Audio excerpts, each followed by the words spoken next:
ഈ കുമ്പസാരത്തിനൊക്കെ നമ്മളോടൊക്കെ ഗുരുക്കന്മാരൊക്കെ പറഞ്ഞു തന്നിട്ടുണ്ടാവും. ചില പ്രതിസന്ധിയിലൂടെയൊക്കെ നമ്മൾ കടന്നു പോകുമ്പോൾ ഒന്ന് പോയി കുമ്പസാരിക്കും. നിങ്ങളോടായാലും പറഞ്ഞിട്ടുണ്ടോ?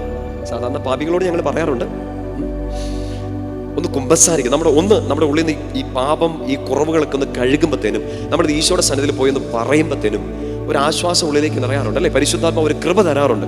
നമ്മൾ വിനയപ്പെടുന്നുണ്ട് കുമ്പസാരത്തിന്റെ സമയത്ത്. എങ്ങനെ? ഒരാളുടെ മുമ്പിൽ പോയി മുട്ടുകുത്തി നിൽക്കുകയാണ്. ആണോ? ചിന്തിച്ച് നോക്കിയേ. നമ്മൾ എന്നാ പ്രായം ഒരു കൊച്ചച്ഛൻ അവിടെ നിൽക്കുകയാണ്. ആ അച്ഛൻ്റെ മുമ്പിൽ മുട്ടുകുത്താന്ന് പറഞ്ഞ ഒരു എളിമപ്പെടലാണോ? ആണോ? ഇനി അത് സ്പിരിച്വലായിട്ട് ചിന്തിച്ചേ. കർത്താവിന് മുമ്പിൽ പോയി മുട്ടുകുത്താന്ന് പറഞ്ഞാൽ നമ്മൾ എളിമപ്പെടുകയാണ് അല്ലേ? വിനയപ്പെടുകയാണ്. വിനീതന്റെ പ്രാർത്ഥന മേഘങ്ങൾ തുളച്ചു കയറുന്നു വെച്ചാൽ എന്താ?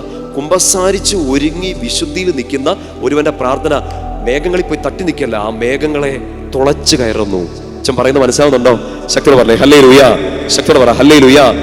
അതുകൊണ്ടാണ് ആത്മീയ ഗുരുക്കന്മാര്, പിതാക്കന്മാരൊക്കെ നമ്മളോട് പറയുക, കൂടെ കൂടെ കുമ്പസാരിക്കുക, കഴുകി കുളിച്ചു കയറുക. നമ്മുടെ വട്ടായിലച്ചൻ പറയുന്ന ഒരു വാക്കാണ് കുളിച്ചു കയറുക. കുമ്പസാരത്തിന്റെ സമയം എന്ന് വെച്ചാൽ കുളിക്കാനുള്ള സമയമാണ്.